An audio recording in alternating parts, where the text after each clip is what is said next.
Rien de bon ne sortit de Virilia. Ce n'est pas le genre de bidonville que quelques monuments intéressants pourraient vous faire oublier. Non, la grande initiative d'expansion de l'humanité a laissé cette région se décomposer sous un ciel fracturé et enflé, pensant qu'elle n'était qu'une pensée mécanique graisseuse, interrompue par des enseignes aux néons bourdonnantes, partiellement écrites en 3 langues, et des tours d'eau corrodées. À ce moment-là, ça m'a frappé, j'avais officiellement touché le fond. Mais la machine distributrice qui a pris mon dernier crédit pourrait dire que je creusais encore. J'étais sur le point de lancer un regard silencieux et effrayant à la machine distributrice, probablement fabriquée par une entreprise qui forme ses robots à être passifs-agressifs quand je l'ai aperçue. Deboutée au bout de la rue, elle était illuminée par la lumière rouge vacillante d'un panneau de bar Plasma Vintage. Elle n'était pas simplement désorientée, son expression était celle d'un chaos total, et personne n'avait reçu le message sauf elle. Elle possédait une grâce inhabituelle et incertaine et se tenait à une hauteur respectable, peut-être légèrement au-dessus de la moyenne pour une femme humaine.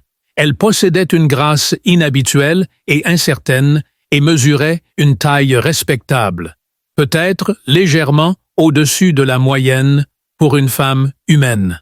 La gravité, par exemple, était quelque chose qu'elle n'avait pas anticipé. La gravité, par exemple, était quelque chose qu'elle n'avait pas anticipé. Alors que la lumière jouait sur ses mèches emmêlées, le vent sec les faisait tourbillonner en un verre scintillant. Ses énormes yeux liquides et visiblement remplis de larmes éteignent la chose la plus frappante pour moi. De plus, j'ai remarqué ses longues oreilles gracieusement arquées, qui tressaillaient en harmonie avec une émotion que mon cerveau surmené ne pouvait pas déchiffrer. La première chose qui m'est venue à l'esprit a été « super ». Maintenant, les cosplayers locaux se mettent à pleurer. Qu'est-ce qui va suivre? Une convention de chasseurs de primes émaux. Cependant, malgré mon cynisme habituel, il y avait quelque chose en elle qui a réussi à me toucher. Alors qu'elle s'approchait en titubant, mon ventre s'est contracté en toutes sortes de formes étranges.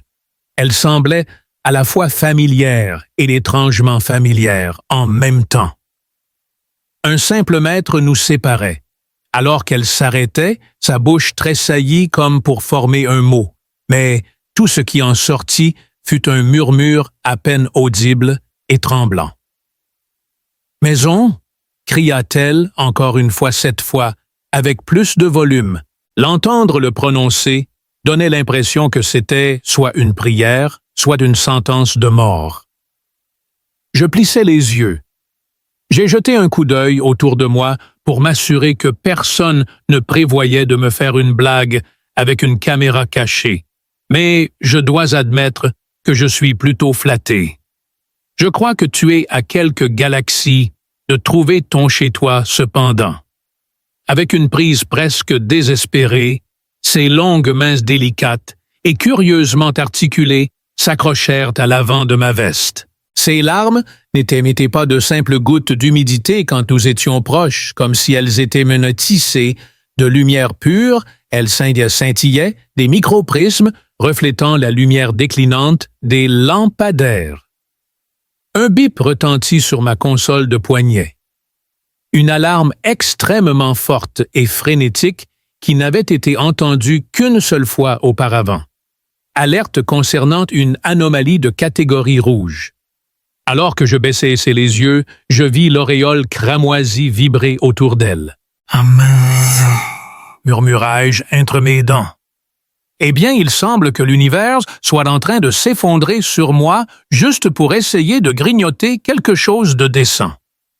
Juste au moment où j'allais retirer mon bras ou faire une autre blague. Nulle, elle a reparlé cette fois dans une langue que je ne reconnaissais pas. L'accent était mélodieux, comme des oiseaux se disputant poliment, et mon implant de traduction toussait et toussait comme un vieux moteur. Je murmurais quelque chose comme « Je comprends ce que tu ressens ». fais-moi confiance.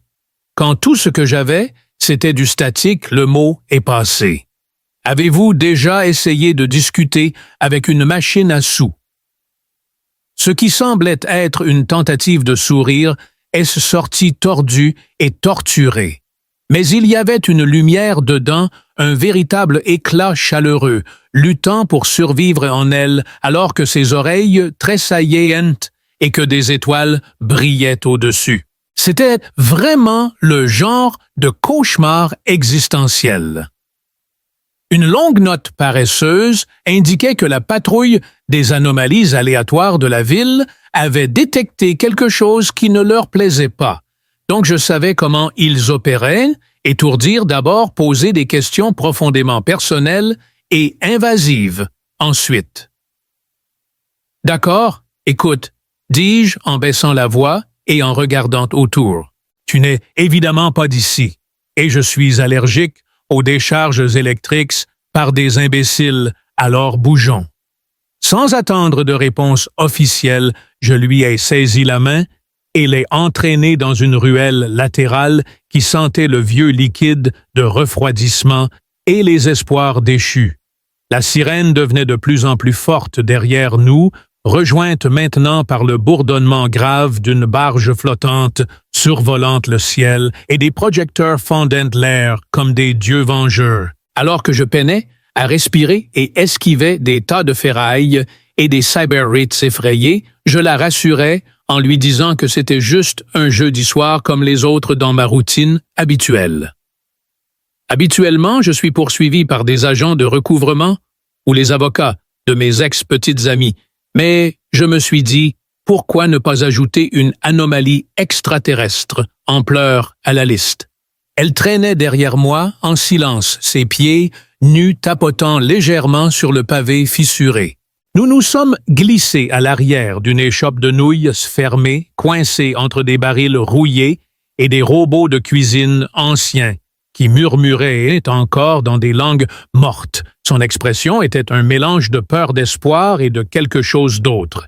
Et tous les quelques pas, elle se retournait. Ma poitrine avait l'impression de passer une audition pour une opéra.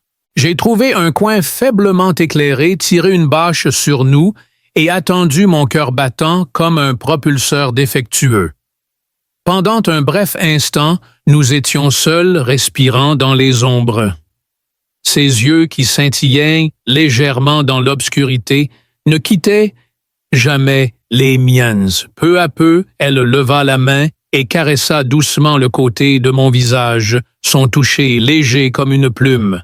Je l'ai regardée avec incrédulité alors qu'elle parlait à nouveau, et mon traducteur a enfin compris ces mots profonds « Tu es la clé ». Les seules clés que j'avais étaient celles d'un casier de stockage cassé et peut-être des toilettes du bar Huxley's. La bâche au-dessus de nous bougea, alors qu'un drone de patrouille passait en bourdonnant et j'étouffais un juron. Je ne m'étais pas attendu à ce que cette soirée se déroule de cette manière. C'était soit le début de la plus étrange histoire d'amour jamais racontée, soit un triste nécrologe. Probablement les deux, je devais siroter du café synthétique, capable de décaper de la peinture. Peut-être perdre une autre dispute avec cette machine distributrice arrogante. Au lieu de cela, je me cachais sous une bâche avec un extraterrestre qui sanglotait parce qu'il pensait que j'étais important. La façon dont ses longues oreilles tombaient et sa main se laissait tomber était mignonne, mais j'étais trop occupé à paniquer silencieusement pour l'apprécier. Je n'avais aucune idée de ce qui se passait, ni pourquoi cette femme, cet être m'avait trouvé, mais une petite partie rebelle de moi, la même qui avait refusé d'abandonner lorsque mon vaisseau avait eu une panne, ou lorsque mon ex-petit ami avait pris mon fusil à plasma, murmurait que je ne devais pas abandonner maintenant non plus. Nous ne sommes pas restés longtemps sous cette bâche, parce que je sentais que quelque chose avait changé au plus profond de moi, que ce soit le destin, les gènes ou simplement une terrible indigestion. Je savais avec certitude que ma vie ne m'appartenait plus. Et pour une raison quelconque, cela m'inquiétait moins que cela aurait dû.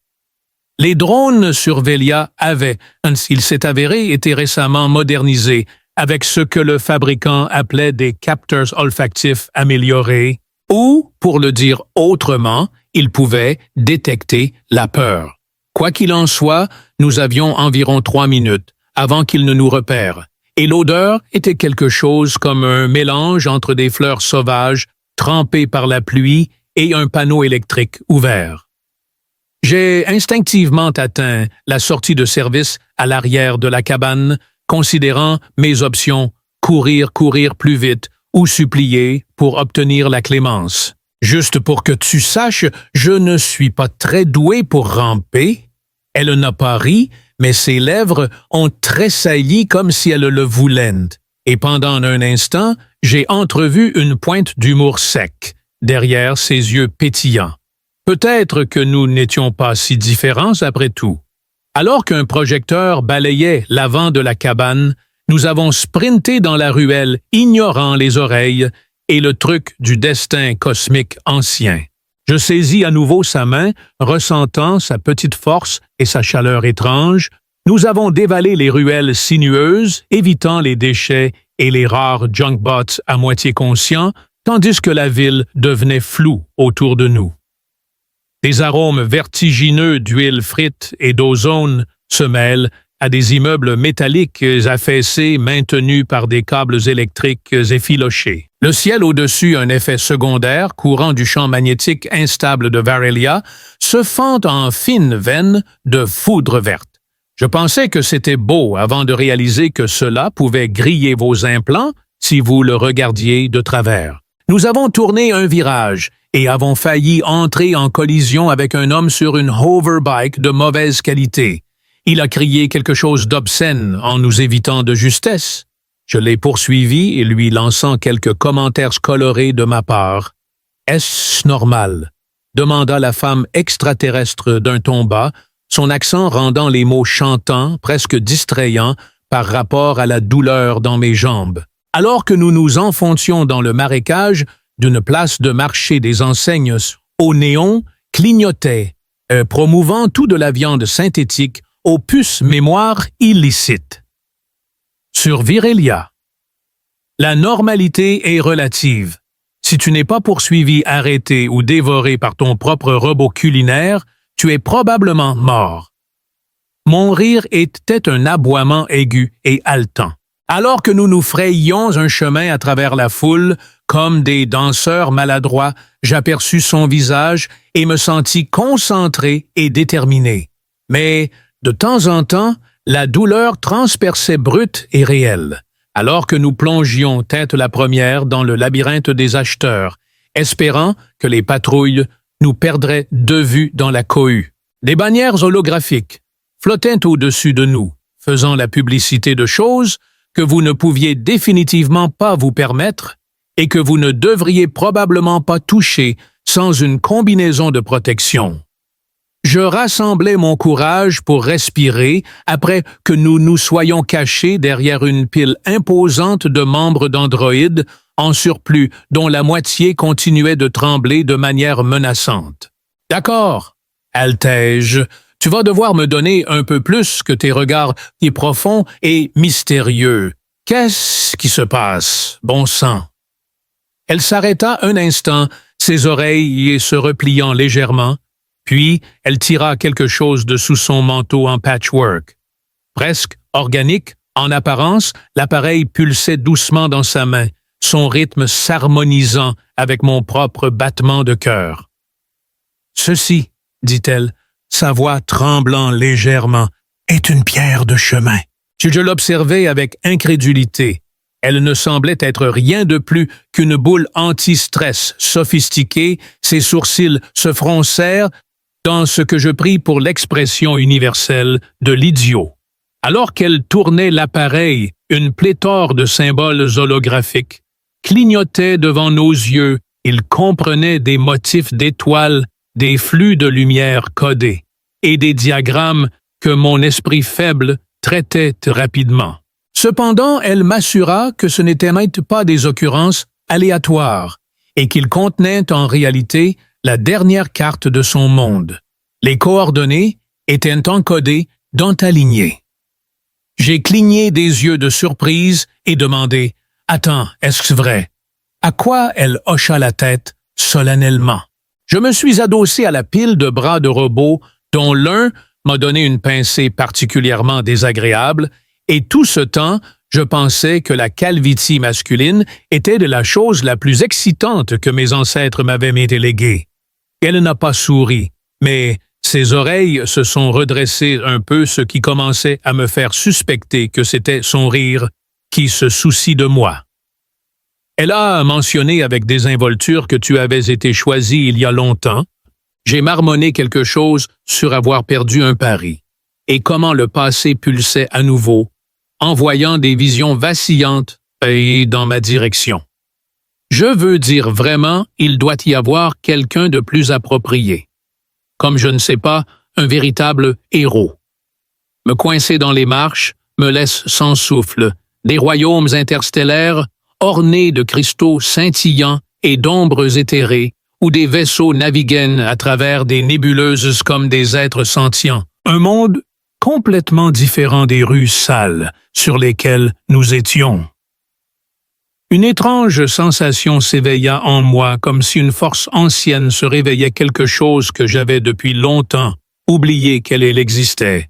« C'est tout très touchant », murmurai-je en tentant de rassembler un sourire. « Mais tu sais bien que les sbires du gouvernement nous poursuivent toujours, n'est-ce pas? Peut-être devrions-nous mettre de côté le grand discours sur le destin jusqu'à ce que nous ayons échappé à notre destin imminent. » Ses oreilles se redressèrent à nouveau cette fois avec amusement, et elle rangea la pierre précédente. Ne disant rien, elle continua d'explorer le marché. Et comme je manquais manifestement de tout instinct de survie, j'ai suivi le mouvement. En chemin, nous sommes passés devant un stand vendant des produits alimentaires douteux. J'ai cru voir une saucisse me faire un clin d'œil. Un vieux vendeur a essayé de nous vendre des bibelots authentiques d'une autre planète.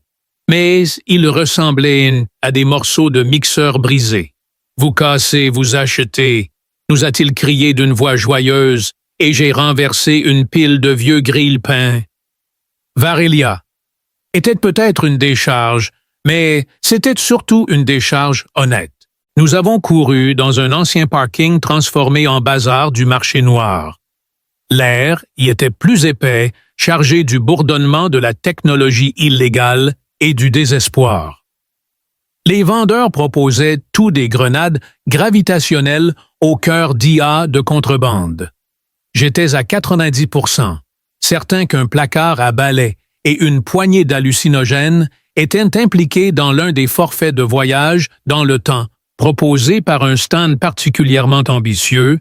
Où allons-nous même pour trouver un endroit sûr, murmurai-je, essayant de la suivre alors qu'elle traversait le labyrinthe de stand, parce que sur Verelia, cela signifie généralement moins de 50% de chances de combustion spontanée. Je grognais de frustration en l'écoutant. J'étais réconforté par le fait que mes chances étaient légèrement meilleures qu'un pile ou face, alors que je suivais un extraterrestre vers ce qui semblait être une mort certaine portant le destin apparent d'une planète entière dans mes veines, et pour la première fois, ma bouche s'est courbée en un vrai sourire, bien que fugace. Puis, le pourcentage est tombé à 45%. Excellent. La nuit de jeudi la plus mémorable de ma vie. Nous sommes arrivés devant une porte en acier robuste, dissimulée derrière un mur holographique, promouvant des jardins d'astéroïdes personnalisés. Avec un rythme étrange, elle frappa à la porte 3 fois. Alors qu'elle s'ouvrait, en grinçant un androïde grisonnant, borgne, avec un bras en forme de fusil à pompe et un comportement acrimonieux, en est sorti. Il plissa les yeux pour nous examiner, elle et moi, avant de faire un bruit ressemblant à un bourrage de papier dans une imprimante. « Entrez, amis Sudov !» gronda-t-il, des amis. « Wow, on va vite !» murmurai-je en le dépassant. « Dois-je d'abord t'acheter le dîner ou quoi? » Elle m'ignora en s'avançant dans les ombres au-delà de l'entrée. Je la suivis, le cœur battant d'une combinaison d'excitation et de l'absurdité totale de ma situation. Je n'avais aucune idée de ce que ce chemin me mènerait, mais je me sentais obligé de le suivre néanmoins. Cachés dans le coffre-fort se trouvaient des trésors longtemps perdus, des mecs rouillis et reposant inertes dans les coins comme des artefacts de guerre oubliés, des vitrines fragiles émettaient contre de brèves rafales de statique, illuminant les étagères d'une lumière étrange que je ne pouvais qu'imaginer en réfléchissant sur de vieilles combinaisons spatiales, des armes et d'autres objets étranges. Malgré la présence de technologies qui prédatent les pires choix de mes arrière-grands-parents, Félé les manipulait avec l'aisance et la confiance d'un vieux pro.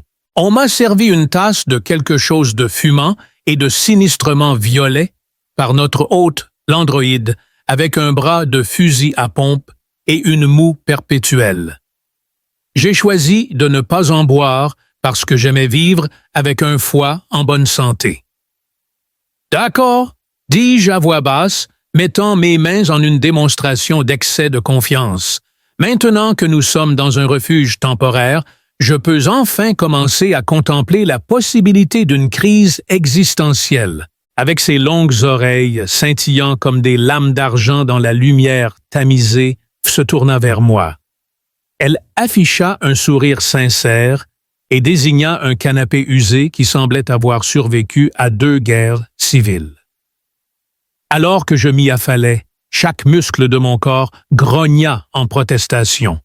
En s'asseyant à côté de moi, elle dit « Tu dois comprendre, la marque éternelle de la délivrance de mon peuple est dans ton sang.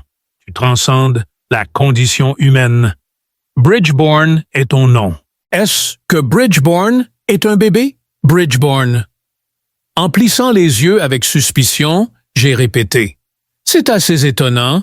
De plus, cela pourrait être un symptôme de consommation de fruits, de mer, mal cuits. Un rire s'est échappé de ses lèvres, une mélodie éthérée qui a fait éclore une sensation chaleureuse en moi. J'ai réussi à sourire à travers tout cela. Les explosions, les courses-poursuites et la nourriture de rue douteuse. Nos ancêtres ont découvert les pierres de chemin il y a longtemps, continua-t-elle à dire. Elles étaient des constructions vivantes, capables de tracer des routes sûres à travers des trous de verre instables. Une encre vivante dont la résonance génétique maintiendrait la stabilité de la pierre de chemin ultime était nécessaire. J'ai annoncé, et laissez-moi deviner en faisant un geste théâtral de la main. Je suis le chanceux parmi tous les êtres du multivers qui a l'honneur de servir de votre clé USB cosmique. Elle parlait d'une manière, ses yeux pétillants en parlant. Je me suis allongé, essayant d'absorber tout cela avec un crédit terrible et une chance encore pire. J'étais simplement un autre nobody déchu, rien, moins que rien. Pourtant, là voilà, m'assurant que j'étais spécial, indispensable et choisi. Je plaisantais ma voix maintenant plus douce. J'avais la perception de moi-même que ma seule force était d'échouer les autres depuis aussi longtemps que je me souvienne. Alors qu'elle tendait la main, ses doigts touchèrent légèrement les miennes. Rester caché dans la poussière n'a jamais été ton destin. Il était toujours prévu que tu trouves la solution. Les carreaux fissurés du plafond attirèrent mon attention et je dus me forcer à avaler. Que se passe-t-il? Ensuite, après que tu m'auras connecté à la pierre, enchanté et déverrouillé et la porte, notre bonheur éternel commencera. Ce sourire à elle vacilla. Il y a un danger sur le chemin. Les patrouilles vont continuer. Le pire peut arriver. Ouais, je marmonnais quelque chose. Rien n'est jamais aussi mauvais que ça pourrait l'être. Mais je me levai, et comme un homme se préparant pour un duel, je brossai la poussière imaginaire de ma veste. « D'accord » Je suppose que nous devrions le faire avant que je ne perde mon calme. Nous avons marché main dans la main vers le panneau de contrôle improvisé au milieu de la cachette secrète, après qu'elle ait donné le signal. À ce moment-là, la pierre de route pendait au-dessus son bourdonnement, créant un son scintillant alors qu'il résonnait dans l'air. Après un petit moment d'hésitation, j'ai tendu la main. Dès que mes doigts ont touché sa surface, tout a changé. Une émergence de lumière nous a engloutis, une toile complexe de vérité en constante évolution. Au milieu de tout cela, j'aperçus un fil solitaire, un chemin serpentant à travers le chaos droit et sûr, menant à une destination étrange et magnifique. J'aperçus également des océans remplis d'étoiles, des villes façonnées à partir d'astéroïdes vivants et des rivières de feu serpentant à travers des forêts cristallines. Malgré la tempête, je pouvais distinguer la voix de vie stable et sereine. Fais attention, elle suivra ton chemin. Je vois. Fais attention, cela aurait été simple pour quelqu'un dont l'esprit n'avait pas été embrouillé comme des œufs synthétiques. Bon marché. Alors que je serrais la mâchoire et me stabilisais, je me rappelais les événements qui avaient conduit à ce point. Au milieu du chaos, il y avait des rires, des sourires tordus, des courses désespérées et les rues corrodées de Virélia. Je n'étais pas héroïque, mais j'aurais pu être assez obstiné pour réussir. La lumière entourait mes doigts, mes bras et mes os, alors que la pâte réagissait.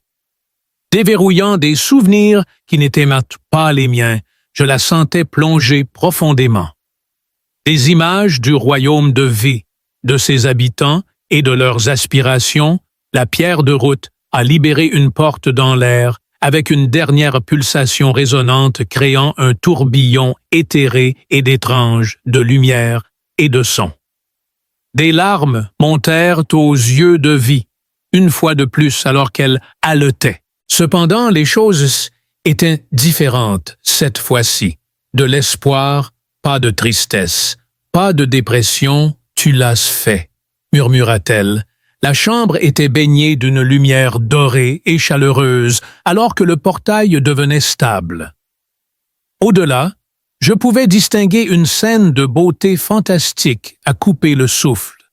Des paysages féeriques, avec des créatures planant sur des ailes transparentes, des ciels colorés et des flèches de pierre vivantes. De retour à la maison. La maison dans laquelle elle vivait, une sirène retentit derrière nous, sans aucun doute attirée par le regain d'énergie, les patrouilles nous avaient localisés. J'entendis le bruit résonnant des bottes frappant le métal. Je lui dis de partir en la poussant doucement vers l'entrée.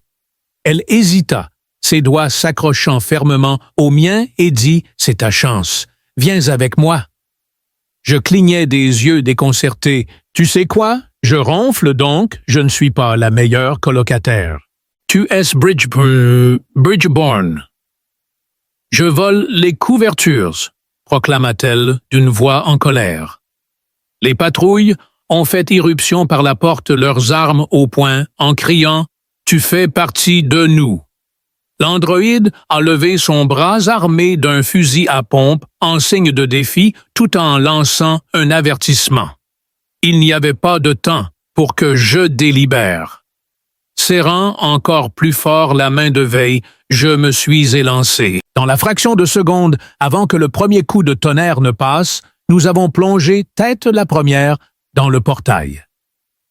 On avait l'impression d'être retourné comme une chaussette, puis recousu par un amateur très enthousiaste, debout sur un sol ferme sous un ciel violet. J'ai pu reprendre mon souffle, des arbres étranges et lumineux flottaient dans le vent. Une métropole lointaine surgit comme une fantaisie, réaliser ses gratte-ciels résonnant avec la symphonie de mélodies lointaines. Ses yeux brillaient, et alors que V détournait son regard vers moi. « C'est chez toi, me dit-elle. J'y croyais vraiment, ce qui était une première pour moi. » L'homme qui avait grimacé devant des enseignes au néon endommagé et qui avait lutté avec des distributeurs automatiques n'était plus moi courir, trébucher, faire des blagues et frôler la mort, était toute moi. Cependant, j'avais décidé de croire en une puissance supérieure à moi-même. Je n'étais peut-être pas né héros, mais il y avait des moments où il suffisait de se présenter idéalement en courant à un bon rythme pour en devenir un.